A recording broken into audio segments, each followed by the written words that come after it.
Socrates defend. How you have felt, O men of Athens, at hearing the speeches of my accusers, I cannot tell. But I know that their persuasive words almost made me forget who I was, such was the effect of them, and yet they have hardly spoken a word of truth. But many as their falsehoods were, there was one of them which quite amazed me. I mean when they told you to be upon your guard, and not to let yourselves be deceived by the force of my eloquence. They ought to have been ashamed of saying this, because they were sure to be detected as soon as I opened my lips and displayed my deficiency.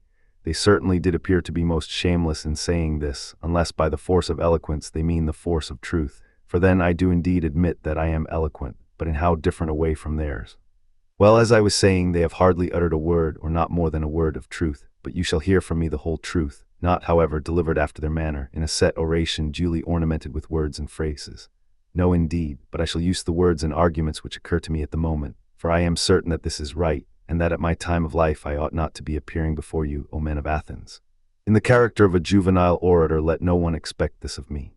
And I must beg of you to grant me one favor, which is this: if you hear me using the same words in my defense which I have been in the habit of using, and which most of you may have heard in the agora, and at the tables of the money changers, or anywhere else, I would ask you not to be surprised at this, and not to interrupt me.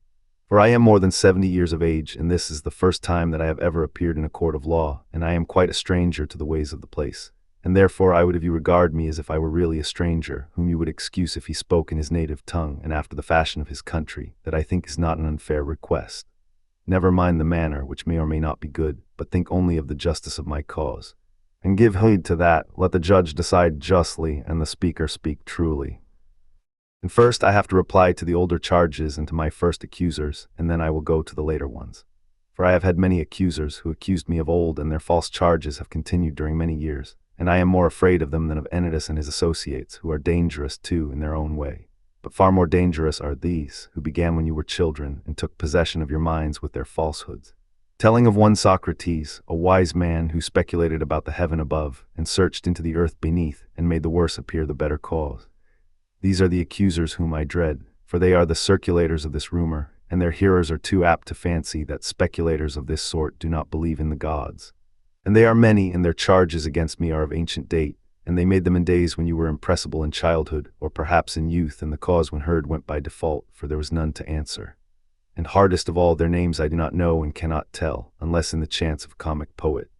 But the main body of these slanderers who from envy and malice have wrought upon you, and there are some of them who are convinced themselves, and impart their convictions to others, all these, I say, are most difficult to deal with, for I cannot have them up here and examine them, and therefore I must simply fight with shadows in my own defense, and examine when there is no one who answers. I will ask you then to assume with me, as I was saying, that my opponents are of two kinds, one recent, the other ancient, and I hope that you will see the propriety of my answering the latter first, for these accusations you heard long before the others, and much oftener. Well then, I will make my defense, and I will endeavor in the short time which is allowed to do away with this evil opinion of me which you have held for such a long time, and I hope I may succeed, if this be well for you and me, and that my words may find favor with you. But I know that to accomplish this is not easy. I quite see the nature of the task. Let the event be as God wills. In obedience to the law I make my defense. I will begin at the beginning, and ask what the accusation is which has given rise to the slander of me, and which has encouraged Meletus to proceed against me. What do the slanderers say? They shall be my prosecutors, and I will sum up their words in an affidavit. Socrates is an evildoer and a curious person who searches into things under the earth and in heaven, and he makes the worse appear the better cause, and he teaches the aforesaid doctrines to others. That is the nature of the accusation, and that is what you have seen yourselves in the comedy of Aristophanes, who has introduced a man whom he calls Socrates, going about and saying that he can walk in the air, and talking a deal of nonsense concerning matters of which I do not pretend to know either much or little, not that I mean to say anything disparaging of anyone who is a student of natural philosophy. I should be very sorry if Meletus could lay that to my charge. But the simple truth is, O Athenians, that I have nothing to do with these studies. Very many of those here present are witnesses to the truth of this, and to them I appeal. Speak then, you who have heard me, and tell your neighbors whether any of you have ever known me hold forth in few words or in many upon matters of this sort. You hear their answer. And from what they say of this, you will be able to judge of the truth of the rest. As little foundation is there for the report that I am a teacher and take money, that is no more true than the other, although if a man is able to teach, I honor him for being paid. There's Gorgias of Leontium and Prodicus of Ceos and Hippias of Elis who go the round of the cities and are able to persuade the young men to leave their own citizens, by whom they might be taught for nothing, and come to them, whom they not only pay, but are thankful if they may be allowed to pay them. There is actually a Parian philosopher residing in Athens of whom I have heard, and I came to hear of him in this way. I met a man who has spent a world of money on the sophists, Callias the son of Hipponicus, and knowing that he had sons, I asked him, Callias, I said, if your 2 sons were foals or calves, there would be no difficulty in finding someone to put over them. We should hire a trainer of horses or a farmer probably who would improve and perfect them in their own proper virtue and excellence. But as they are human beings, whom are you thinking of placing over them? Is there anyone who understands human and political virtue? You must have thought about this as you have sons. Is there anyone? There is, he said. Who is he? Said I, and of what country, and what does he charge? Evenus the Parian, he replied. He is the man, and his charge is 5 minae. Happy is Evenus, I said to myself, if he really has this wisdom and teaches at such a modest charge. Had I the same, I should have been very proud and conceited, but the truth is that I have no knowledge of the kind. I dare say, Athenians, that someone among you will reply, why is this, Socrates, and what is the origin of these accusations of you? For there must have been something strange which you have been doing. All this great fame and talk about you would never have arisen if you had been like other men. Tell us then why this is, as we should be sorry to judge hastily of you. Now I regard this as a fair challenge, and I will endeavor to explain to you the origin of this name of wise. And of this evil fame, please to attend then, and although some of you may think I am joking, I declare that I will tell you the entire truth. Men of Athens, this reputation of mine has come of a certain sort of wisdom which I possess. If you ask me what kind of wisdom, I reply, such wisdom as is attainable by man, for to that extent I am inclined to believe that I am wise. Whereas the persons of whom I was speaking have a superhuman wisdom, which I may fail to describe because I have it not myself, and he who says that I have speaks falsely and is taking away my character. And here, O men of Athens, I must beg you not to interrupt me, even if I seem to say something extravagant. For the word which I will speak is not mine. I will refer you to a witness who is worthy of credit, and will tell you about my wisdom whether I have any, and of what sort, and that witness shall be the god of Delphi. You must have known Chaerephon. He was early a friend of mine, and also a friend of yours, for he shared in the exile of the people, and returned with you. Well, Chaerephon, as you know, was very impetuous in all his doings, and he went to Delphi and boldly asked the oracle to tell him whether, as I was saying, I must beg you not to interrupt, he asked the oracle to tell him whether there was anyone wiser than I was, and the Pythian prophetess answered that there was no man wiser. Chaerephon is dead himself, but his brother, who is in court, will confirm the truth of the story. Why do I mention this? Because I am going to explain to you why I have such an evil name. When I heard the answer, I said to myself, what can the god mean, and what is the interpretation of this riddle? For I know that I have no wisdom, small or great. What can he mean when he says that I am the wisest of men? And yet he is a god and cannot lie. That would be against his nature. After a long consideration, I at last thought of a method of trying the question. I reflected that if I could only find a man wiser than myself, then I might go to the god with a refutation in my hand. I should say to him, here is a man who is wiser than I am, but you said that I was the wisest. Accordingly, I went to one who had the reputation of wisdom, and observed to him his name I need not mention. He was a politician whom I selected for examination, and the result was as follows. When I began to talk with him, I could not help thinking that he was not really wise, although he was thought wise by many, and wiser still by himself. And I went and tried to explain to him that he thought himself wise, but was not really wise. And the consequence was that he hated me, and his enmity was shared by several who were present and heard me. So I left him, saying to myself as I went away, well, although I do not suppose that either of us knows anything really beautiful and good, I am better off than he is, for he knows nothing, and thinks that he knows. I neither know nor think that I know. In this latter particular, then, I seem to have slightly the advantage of him. Then I went to another, who had still higher philosophical pretensions, and my conclusion was exactly the same. I made another enemy of him, and of many others besides him. After this I went to one man after another, being not unconscious of the enmity which I provoked, and I lamented and feared this. But necessity was laid upon me. The word of God, I thought, ought to be considered first. And I said to myself, go I must to all who appear to know, and find out the meaning of the oracle. And I swear to you, Athenians, by the dog I swear. For I must tell you the truth, the result of my mission was just this. I found that the men most in repute were all but the most foolish, and that some inferior men were really wiser and better. I will tell you the tale of my wanderings and of the Herculean labors, as I may call them, which I endured only to find at last the oracle irrefutable. When I left the politicians, I went to the poets, tragic, dithyrambic, and all sorts. And there I said to myself, you will be detected. Now you will find out that you are more ignorant than they are. Accordingly, I took them some of the most elaborate passages in their own writings, and asked what was the meaning of them, thinking that they would teach me something. Will you believe me? I am almost ashamed to speak of this, but still I must say that there is hardly a person present who would not have talked better about their poetry than they did themselves. That showed me in an instant that not by wisdom do poets write poetry, but by a sort of genius and inspiration. They are like diviners or soothsayers who also say many fine things, but do not understand the meaning of them. And the poets appeared to me to be much in the same case, and I further observed that upon the strength of their poetry they believed themselves to be the wisest of men in other things in which they were not wise. So I departed, conceiving myself to be superior to them, for the same reason that I was superior to the politicians. At last I went to the artisans, for I was conscious that I knew nothing at all, as I may say, and I was sure that they knew many fine things, and in this I was not mistaken, for they did know many things of which I was ignorant, and in this they certainly were wiser than I was. But I observed that even the good artisans fell into the same error as the poets. Because they were good workmen, they thought that they also knew all sorts of high matters. And this defect in them overshadowed their wisdom. Therefore I asked myself on behalf of the oracle, whether I would like to be as I was, neither having their knowledge nor their ignorance, or like them in both. And I made answer to myself and the oracle that I was better off as I was. This investigation has led to my having many enemies of the worst and most dangerous kind, and has given occasion also to many calumnies, and I am called wise, for my hearers always imagine that I myself possess the wisdom which I find wanting in others. But the truth is, O men of Athens, that God only is wise, and in this oracle he means to say that the wisdom of men is little or nothing. He is not speaking of Socrates. He is only using my name as an illustration, as if he said he, O men, is the wisest, who, like Socrates, knows that his wisdom is in truth worth nothing. And so I go my way obedient to the god, and make inquisition into the wisdom of anyone, whether citizen or stranger, who appears to be wise. And if he is not wise, then in vindication of the oracle I show him that he is not wise, and this occupation quite absorbs me, and I have no time to give either to any public matter of interest or to any concern of my own, but I am in utter poverty by reason of my devotion to the god. There is another thing. Young men of the richer classes who have not much to do come about me of their own accord. They like to hear the pretenders examined, and they often imitate me and examine others themselves.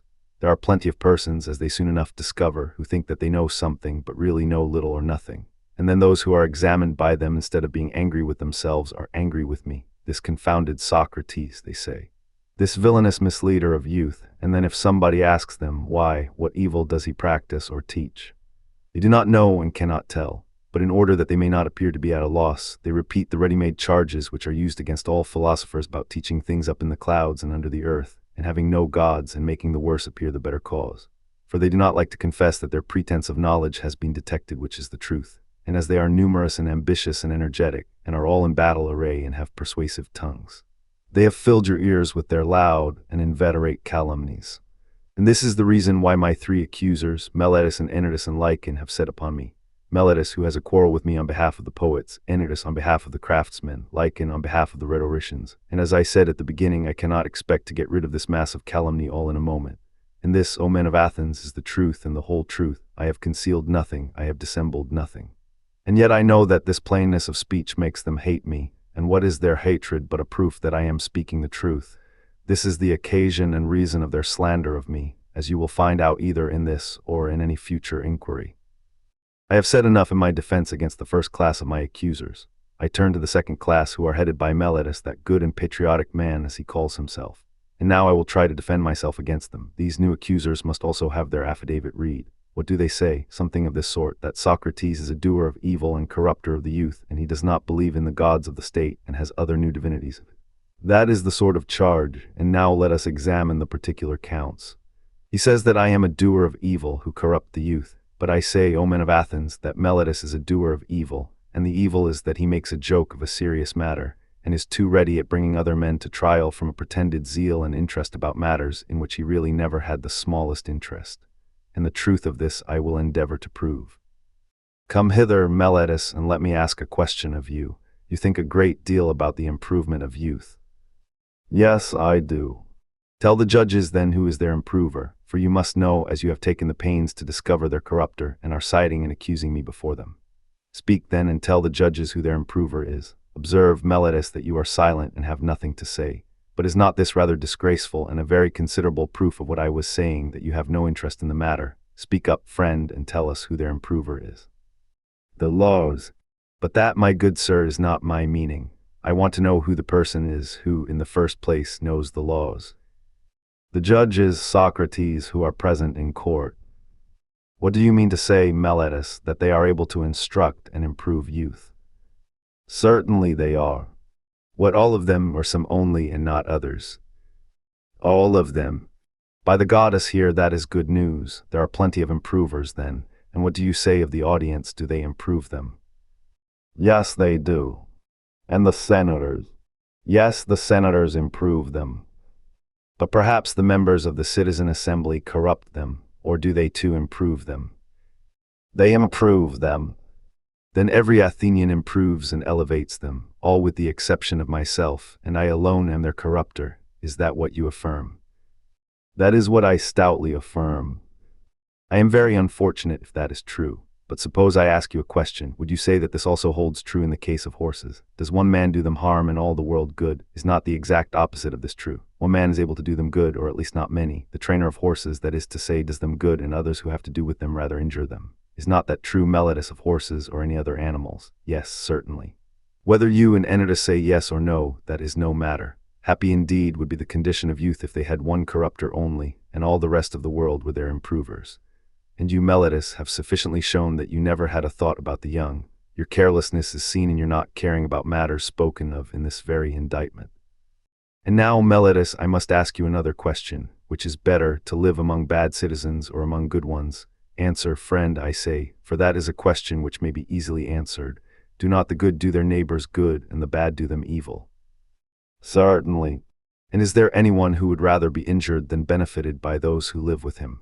Answer, my good friend, the law requires you to answer, does anyone like to be injured? Certainly not.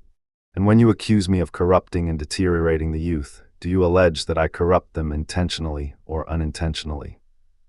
Intentionally, I say.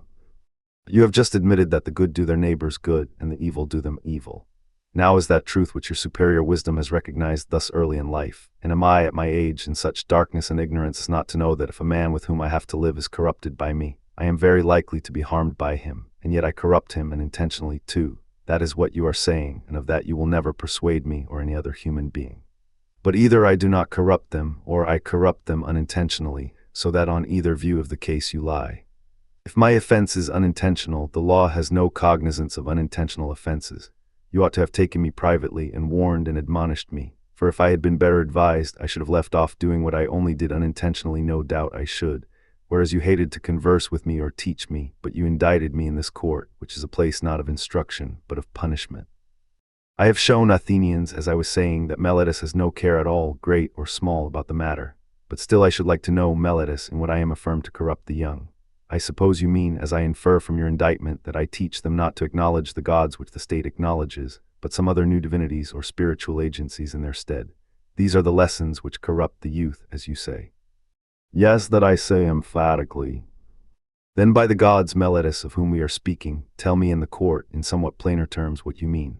For I do not as yet understand whether you affirm that I teach others to acknowledge some gods, and therefore do believe in gods and am not an entire atheist. This you do not lay to my charge, but only that they are not the same gods which the city recognizes. The charge is that they are different gods. Or, do you mean to say that I am an atheist simply, and a teacher of atheism? I mean the latter, that you are a complete atheist. That is an extraordinary statement, Meletus. Why do you say that? Do you mean that I do not believe in the godhead of the sun or moon, which is the common creed of all men? I assure you, judges, that he does not believe in them, for he says that the sun is stone and the moon earth. Friend Meletus, you think that you are accusing Anaxagoras, and you have but a bad opinion of the judges, if you fancy them ignorant to such a degree as not to know that those doctrines are found in the books of Anaxagoras the Clazomenian, who is full of them. And these are the doctrines which the youth are said to learn of Socrates, when there are not unfrequently exhibitions of them at the theater, price of admission 1 drachma at the most, and they might cheaply purchase them. And laugh at Socrates if he pretends to father such eccentricities. And so, Meletus, you really think that I do not believe in any god? I swear by Zeus that you believe absolutely in none at all. You are a liar, Meletus, not believed even by yourself, for I cannot help thinking, O men of Athens, that Meletus is reckless and impudent, and that he has written this indictment in a spirit of mere wantonness and youthful bravado. Has he not compounded a riddle, thinking to try me? He said to himself, I shall see whether this wise Socrates will discover my ingenious contradiction, or whether I shall be able to deceive him and the rest of them. For he certainly does appear to me to contradict himself in the indictment, as much as if he said that Socrates is guilty of not believing in the gods, and yet of believing in them, but this surely is a piece of fun. I should like you, O men of Athens, to join me in examining what I conceive to be his inconsistency, and do you, Meletus, answer, and I must remind you that you are not to interrupt me if I speak in my accustomed manner. Did ever man, Meletus, believe in the existence of human things and not of human beings? I wish, men of Athens, that he would answer and not be always trying to get up an interruption. Did ever any man believe in horsemanship and not in horses, or in flute playing and not in flute players? No, my friend, I will answer to you and to the court, as you refuse to answer for yourself. There is no man who ever did. But now please to answer the next question. Can a man believe in spiritual and divine agencies, and not in spirits or demigods? He cannot. I am glad that I have extracted that answer by the assistance of the court. Nevertheless, you swear in the indictment that I teach and believe in divine or spiritual agencies, new or old, no matter for that. At any rate, I believe in spiritual agencies, as you say and swear in the affidavit. But if I believe in divine beings, I must believe in spirits or demigods. Is not that true? Yes, that is true, for I may assume that your silence gives assent to that. Now, what are spirits or demigods? Are they not either gods or the sons of gods? Is that true? Yes, that is true. But this is just the ingenious riddle of which I was speaking. The demigods or spirits are gods, and you say first that I don't believe in gods, and then again that I do believe in gods. That is, if I believe in demigods. For if the demigods are the illegitimate sons of gods, whether by the nymphs or by any other mothers, as is thought that, as all men will allow, necessarily implies the existence of their parents, you might as well affirm the existence of mules, and deny that of horses and asses. Such nonsense, Meletus, could only have been intended by you as a trial of me. You have put this into the indictment because you had nothing real of which to accuse me. But no one who has a particle of understanding will ever be convinced by you that the same man can believe in divine and superhuman things, and yet not believe that there are gods and demigods and heroes. I have said enough in answer to the charge of Meletus. Any elaborate defense is unnecessary. But as I was saying before, I certainly have many enemies, and this is what will be my destruction if I am destroyed. Of that I am certain, not Meletus, nor yet Anytus, but the envy and detraction of the world, which has been the death of many good men, and will probably be the death of many more. There is no danger of my being the last of them. Someone will say, and are you not ashamed, Socrates, of a course of life which is likely to bring you to an untimely end? To him I may fairly answer, there you are mistaken. A man who is good for anything ought not to calculate the chance of living or dying. He ought only to consider whether in doing anything he is doing right or wrong, acting the part of a good man or of a bad. Whereas according to your view the heroes who fell at Troy were not good for much, and the son of Thetis above all, who altogether despised danger in comparison with disgrace. And when his goddess mother said to him in his eagerness to slay Hector, that if he avenged his companion Patroclus and slew Hector, he would die himself, fate, as she said, waits upon you next after Hector. He, hearing this, utterly despised danger and death, and instead of fearing them, feared rather to live in dishonor and not to avenge his friend. Let me die next, he replies, and be avenged of my enemy, rather than abide here by the beaked ships, a scorn and a burden of the earth. Had Achilles any thought of death and danger? For wherever a man's place is, whether the place which he has chosen or that in which he has been placed by a commander, there he ought to remain in the hour of danger. He should not think of death or of anything but of disgrace. And this, O men of Athens, is a true saying. Strange indeed would be my conduct, O men of Athens, if I who, when I was ordered by the generals whom you chose to command me at Potidaea and Amphipolis and Ilium, remained where they placed me like any other man facing death. If I say now, when as I conceive and imagine God orders me to fulfill the philosopher's mission of searching into myself and other men, I were to desert my post through fear of death or any other fear, that would indeed be strange. And I might justly be arraigned in court for denying the existence of the gods, if I disobeyed the oracle because I was afraid of death. Then I should be fancying that I was wise when I was not wise.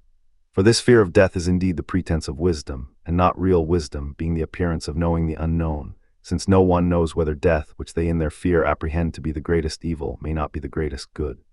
Is there not here conceit of knowledge, which is a disgraceful sort of ignorance? And this is the point in which, as I think, I am superior to men in general, and in which I might perhaps fancy myself wiser than other men. That whereas I know but little of the world below, I do not suppose that I know. But I do know that injustice and disobedience to a better, whether God or man, is evil and dishonorable, and I will never fear or avoid a possible good rather than a certain evil. And therefore, if you let me go now and reject the counsels of Anytus, who said that if I were not put to death I ought not to have been prosecuted, and that if I escape now, your sons will all be utterly ruined by listening to my words if you say to me, Socrates, this time we will not mind Anytus and will let you off, but upon one condition, that are to inquire and speculate in this way any more, and that if you are caught doing this again you shall die. If this was the condition on which you let me go, I should reply, Men of Athens, I honor and love you, but I shall obey God rather than you, and while I have life and strength I shall never cease from the practice and teaching of philosophy, exhorting anyone whom I meet after my manner and convincing him, saying, O my friend, why do you who are a citizen of the great and mighty and wise city of Athens care so much about laying up the greatest amount of money and honor and reputation, and so little about wisdom and truth and the greatest improvement of the soul, which you never regard or heed at all? Are you not ashamed of this? And if the person with whom I am arguing says, Yes, but I do care, I do not depart or let him go at once. I interrogate and examine and cross-examine him, and if I think that he has no virtue but only says that he has, I reproach him with undervaluing the greater and overvaluing the less. And this I should say to everyone whom I meet, young and old, citizen and alien, but especially to the citizens, inasmuch as they are my brethren, for this is the command of God, as I would have you know, and I believe that to this day no greater good has ever happened in the state than my service to the God. For I do nothing but go about persuading you all, old and young alike, not to take thought for your persons and your properties, but first and chiefly to care about the greatest improvement of the soul. I tell you that virtue is not given by money, but that from virtue come money and every other good of man, public as well as private. This is my teaching, and if this is the doctrine which corrupts the youth, my influence is ruinous indeed. But if anyone says that this is not my teaching, he is speaking an untruth. Wherefore, O men of Athens, I say to you, do as Anytus bids or not as Anytus bids, and either acquit me or not, but whatever you do, know that I shall never alter my ways, not even if I have to die many times. Men of Athens, do not interrupt, but hear me. There was an agreement between us that you should hear me out, and I think that what I am going to say will do you good, for I have something more to say at which you may be inclined to cry out, but I beg that you will not do this. I would have you know that if you kill such a one as I am, you will injure yourselves more than you will injure me. Meletus and Anytus will not injure me, they cannot. For it is not in the nature of things that a bad man should injure a better than himself. I do not deny that he may perhaps kill him or drive him into exile or deprive him of civil rights, and he may imagine and others may imagine that he is doing him a great injury. But in that I do not agree with him, for the evil of doing as Anytus is doing, of unjustly taking away another man's life, is greater far. And now, Athenians, I am not going to argue for my own sake, as you may think, but for yours, that you may not sin against the God, or lightly reject his boon by condemning me. For if you kill me, you will not easily find another like me, who, if I may use such a ludicrous figure of speech, am a sort of gadfly given to the state by the God, and the state is like a great and noble steed who is tardy in his motions owing to his very size, and requires to be stirred into life. I am that gadfly which God has given the state, and all day long and in all places am always fastening upon you, arousing and persuading and reproaching you. And as you will not easily find another like me, I would advise you to spare me. I dare say that you may feel irritated at being suddenly awakened when you are caught napping, and you may think that if you were to strike me dead, as Anytus advises, which you easily might, then you would sleep on for the remainder of your lives, unless God in his care of you gives you another gadfly. And that I am given to you by God is proved by this, that if I had been like other men, I should not have neglected all my own concerns, or patiently seen the neglect of them during all these years, and have been doing yours, coming to you individually like a father or elder brother, exhorting you to regard virtue. This, I say, would not be like human nature.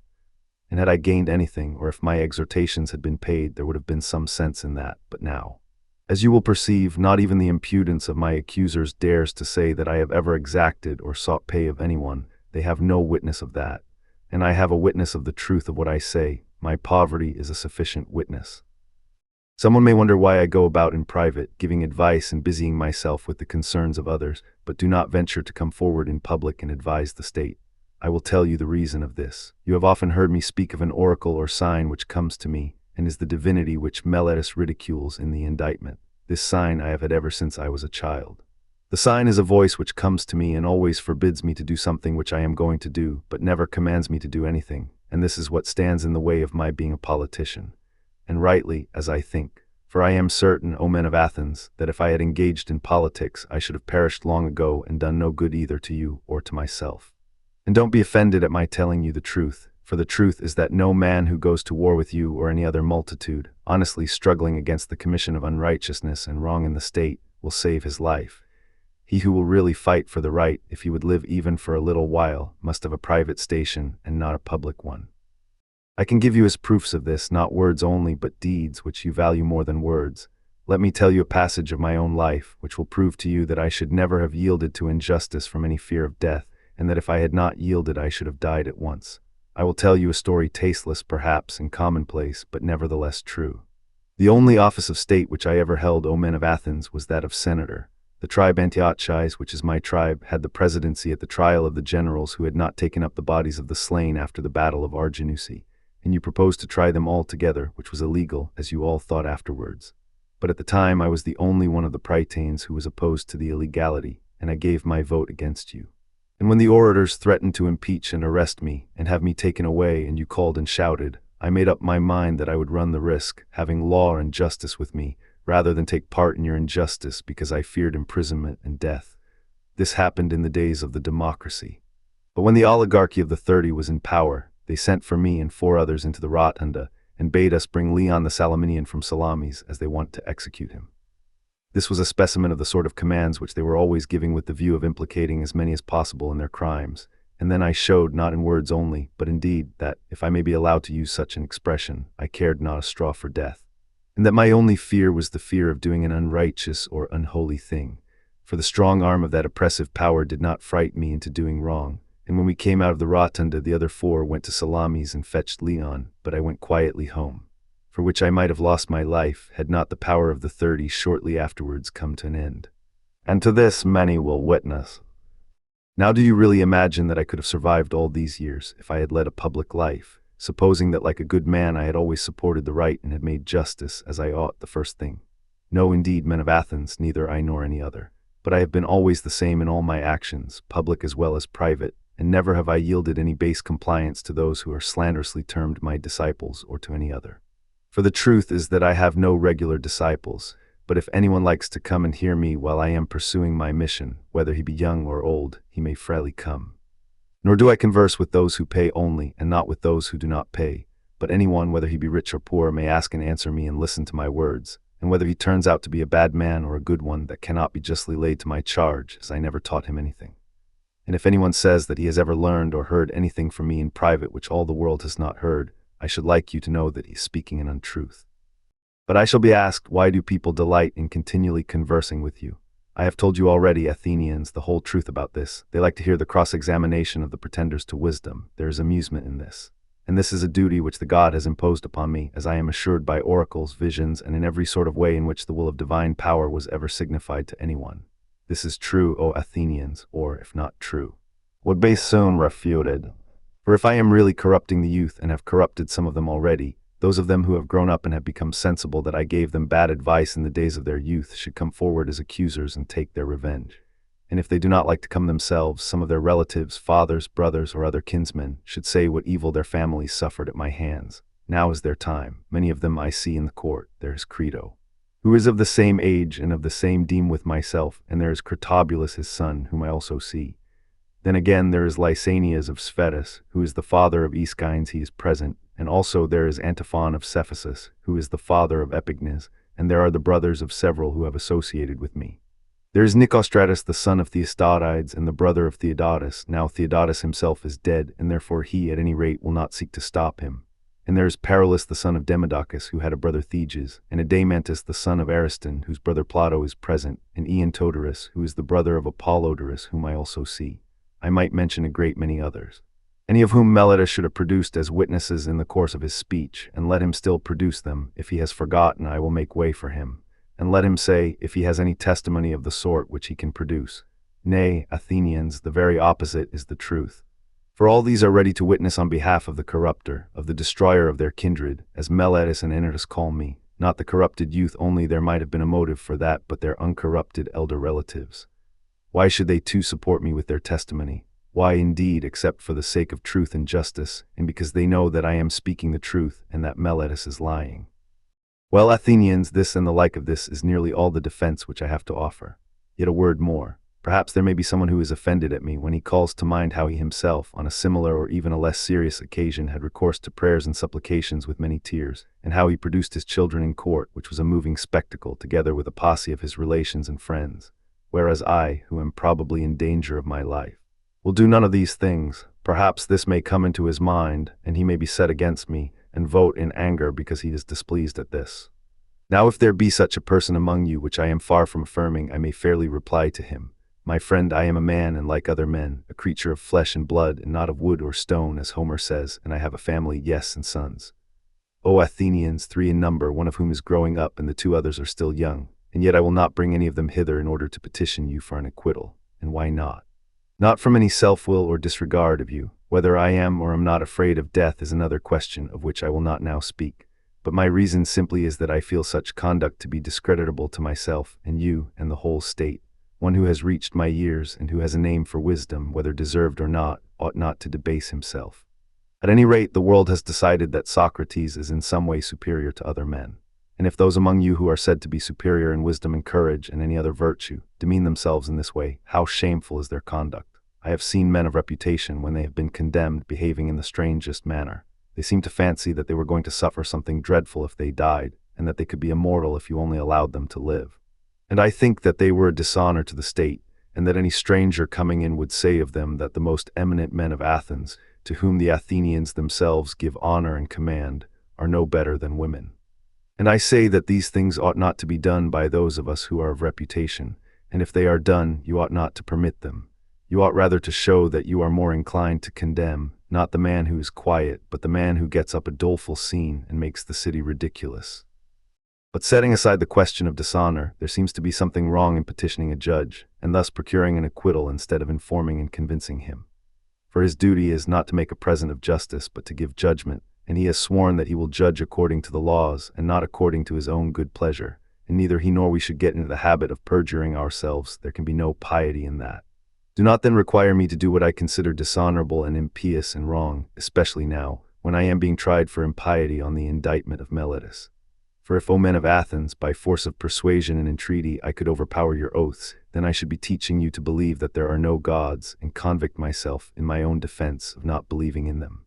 But that is not the case, for I do believe that there are gods, and in a far higher sense than that in which any of my accusers believe in them. And to you and to God I commit my cause, to be determined by you as is best for you and me. The jury finds Socrates guilty. Socrates' proposal for his sentence. There are many reasons why I am not grieved, O men of Athens, at the vote of condemnation.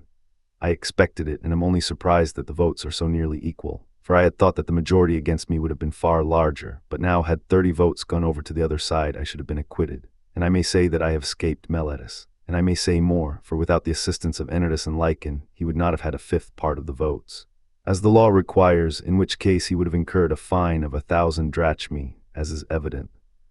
And so he proposes death as the penalty. And what shall I propose on my part, O men of Athens? Clearly that which is my due. And what is that which I ought to pay or to receive? What shall be done to the man who has never had the wit to be idle during his whole life, but has been careless of what the many care about wealth and family interests and military offices and speaking in the assembly and magistracies and plots and parties? Reflecting that I was really too honest a man to follow in this way in life, I did not go where I could do no good to you or to myself, but where I could do the greatest good privately to every one of you, thither I went, and sought to persuade every man among you that he must look to himself, and seek virtue and wisdom before he looks to his private interests, and look to the state before he looks to the interests of the state. And that this should be the order which he observes in all his actions. What shall be done to such a one? Doubtless some good thing, O men of Athens, if he has his reward, and the good should be of a kind suitable to him. What would be a reward suitable to a poor man who is your benefactor, who desires leisure that he may instruct you? There can be no more fitting reward than maintenance in the Prytaneum, O men of Athens, a reward which he deserves far more than the citizen who has won the prize at Olympia in the horse or chariot race, whether the chariots were drawn by 2 horses or by many. For I am in want, and he has enough, and he only gives you the appearance of happiness, and I give you the reality. And if I am to estimate the penalty justly, I say that maintenance in the Prytaneum is the just return. Perhaps you may think that I am braving you in saying this, as in what I said before about the tears and prayers, but that is not the case. I speak rather because I am convinced that I never intentionally wronged anyone, although I cannot convince you of that, for we have had a short conversation only. But if there were a law at Athens, such as there is in other cities, that capital cause should not be decided in one day, then I believe that I should have convinced you. But now the time is too short. I cannot in a moment refute great slanders, and as I am convinced that I never wronged another, I will assuredly not wrong myself. I will not say of myself that I deserve any evil or propose any penalty. Why should I? Because I am afraid of the penalty of death which Meletus proposes.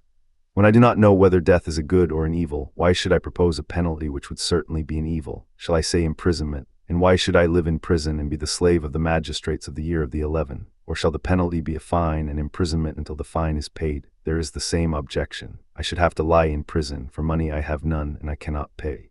And if I say exile, and this may possibly be the penalty which you will affix, I must indeed be blinded by the love of life if I were to consider that when you, who are my own citizens, cannot endure my discourses and words, and have found them so grievous and odious that you would fain have done with them, others are likely to endure me. No, indeed, men of Athens, that is not very likely. And what a life should I lead at my age, wandering from city to city, living in ever-changing exile and always being driven out? For I am quite sure that into whatever place I go, as here so also there, the young men will come to me, and if I drive them away, their elders will drive me out at their desire, and if I let them come, their fathers and friends will drive me out for their sakes. Someone will say, yes, Socrates, but cannot you hold your tongue, and then you may go into a foreign city, and no one will interfere with you? Now I have great difficulty in making you understand my answer to this. For if I tell you that this would be a disobedience to a divine command, and therefore that I cannot hold my tongue, you will not believe that I am serious. And if I say again that the greatest good of man is daily to converse about virtue, and all that concerning which you hear me examining myself and others, and that the life which is unexamined is not worth living, that you are still less likely to believe. And yet what I say is true, although a thing of which it is hard for me to persuade you. Moreover, I am not accustomed to think that I deserve any punishment. Had I money, I might have proposed to give you what I had and have been none the worse. But you see that I have none and can only ask you to proportion the fine to my means. However, I think that I could afford a many, and therefore I propose that penalty. Plato, Crito, Critobulus, and Apollodorus, my friends here, bid me say 30 minae, and they will be the sureties. Well then, say 30 minae, let that be the penalty, for that they will be ample security to you. The jury condemns Socrates to death. Socrates comments on his sentence. Not much time will be gained, O Athenians, in return for the evil name which you will get from the detractors of the city, who will say that you killed Socrates, a wise man. For they will call me wise, even although I am not wise, when they want to reproach you. If you had waited a little while, your desire would have been fulfilled in the course of nature. For I am far advanced in years, as you may perceive, and not far from death. I am speaking now only to those of you who have condemned me to death, and I have another thing to say to them. You think that I was convicted through deficiency of words. I mean, that if I had thought fit to leave nothing undone, nothing unsaid, I might have gained an acquittal. Not so. The deficiency which led to my conviction was not of words, certainly not. But I had not the boldness or impudence or inclination to address you as you would have liked me to address you, weeping and wailing and lamenting, and saying and doing many things which you have been accustomed to hear from others, and which, as I say, are unworthy of me. But I thought that I ought not to do anything common or mean in the hour of danger, nor do I now repent of the manner of my defense, and I would rather die having spoken after my manner, than speak in your manner and live, for neither in war nor yet at law ought any man to use every way of escaping death. For often in battle there is no doubt that if a man will throw away his arms and fall on his knees before his pursuers, he may escape death, and in other dangers there are other ways of escaping death, if a man is willing to say and do anything. The difficulty, my friends, is not in avoiding death, but in avoiding unrighteousness, for that runs faster than death. I am old and move slowly, and the slower runner has overtaken me, and my accusers are keen and quick, and the faster runner, who is unrighteousness, has overtaken them. And now I depart hence condemned by you to suffer the penalty of death, and they too go their ways condemned by the truth to suffer the penalty of villainy and wrong. And I must abide by my award, let them abide by theirs. I suppose that these things may be regarded as fated, and I think that they are well. Now, O men who have condemned me, I would fain prophesy to you, for I am about to die, and that is the hour in which men are gifted with prophetic power. And I prophesy to you who are my murderers, that immediately after my death punishment far heavier than you have inflicted on me will surely await you. Me you have killed because you wanted to escape the accuser, and not to give an account of your lives, but that will not be as you suppose, far otherwise. For I say that there will be more accusers of you than there are now, accusers whom hitherto I have restrained, and as they are younger they will be more severe with you, and you will be more offended at them. For if you think that by killing men you can avoid the accuser censuring your lives, you are mistaken. That is not a way of escape which is either possible or honorable. The easiest and noblest way is not to be crushing others, but to be improving yourselves. This is the prophecy which I utter before my departure to the judges who have condemned me. Friends who would have acquitted me, I would like also to talk with you about this thing which has happened, while the magistrates are busy, and before I go to the place at which I must die. Stay then a while, for we may as well talk with one another while there is time. You are my friends, and I should like to show you the meaning of this event which has happened to me. O my judges, for you I may truly call judges, I should like to tell you of a wonderful circumstance. Hitherto the familiar oracle within me has constantly been in the habit of opposing me even about trifles, if I was going to make a slip or error about anything. And now, as you see, there has come upon me that which may be thought, and is generally believed to be, the last and worst evil. But the oracle made no sign of opposition, either as I was leaving my house and going out in the morning, or when I was going up into this court, or while I was speaking at anything which I was going to say. And yet I have often been stopped in the middle of a speech, but now in nothing I either said or did touching this matter has the oracle opposed me. What do I take to be the explanation of this? I will tell you. I regard this as a proof that what has happened to me is a good, and that those of us who think that death is an evil are in error. This is a great proof to me of what I am saying, for the customary sign would surely have opposed me had I been going to evil and not to good. Let us reflect in another way, and we shall see that there is great reason to hope that death is a good, for one of two things. Either death is a state of nothingness and utter unconsciousness, or, as men say, there is a change and migration of the soul from this world to another. Now, if you suppose that there is no consciousness, but a sleep like the sleep of him who is undisturbed even by the sight of dreams, death will be an unspeakable gain. For if a person were to select the night in which his sleep was undisturbed even by dreams, and were to compare with this the other days and nights of his life, and then were to tell us how many days and nights he had passed in the course of his life better and more pleasantly than this one, I think that any man, I will not say a private man, but even the great king, will not find many such days or nights when compared with the others. Now, if death is like this, I say that to die is gain, for eternity is then only a single night. But if death is the journey to another place, and there, as men say, all the dead are, what good, O my friends and judges, can be greater than this? If indeed when the pilgrim arrives in the world below, he is delivered from the professors of justice in this world, and finds the true judges who are said to give judgment there, Minos and Rhadamanthus and Aeacus and Triptolemus, and other sons of God who were righteous in their own life, that pilgrimage will be worth making. What would not a man give if he might converse with Orpheus and Musaeus and Hesiod and Homer? Nay, if this be true, let me die again and again. I, too, shall have a wonderful interest in a place where I can converse with Palaemes and Ajax the son of Telamon, and other heroes of old who have suffered death through an unjust judgment, and there will be no small pleasure, as I think, in comparing my own sufferings with theirs. Above all, I shall be able to continue my search into true and false knowledge, as in this world so also in that. I shall find out who is wise and who pretends to be wise and is not. What would not a man give, O judges, to be able to examine the leader of the great Trojan expedition, or Odysseus or Sisyphus, or numberless others, men and women too? What infinite delight would there be in conversing with them and asking them questions? For in that world they do not put a man to death for this, certainly not. For besides being happier in that world than in this, they will be immortal if what is said is true. Wherefore, O judges, be of good cheer about death, and know this of a truth, that no evil can happen to a good man, either in life or after death. He and his are not neglected by the gods, nor has my own approaching end happened by mere chance. But I see clearly that to die and be released was better for me, and therefore the oracle gave no sign. For which reason also I am not angry with my accusers or my condemners, they have done me no harm, although neither of them meant to do me any good, and for this I may gently blame them. Still I have a favor to ask of them.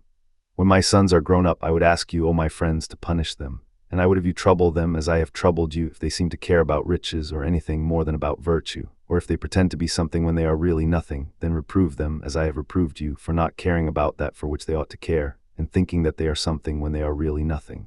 And if you do this, I and my sons will have received justice at your hands.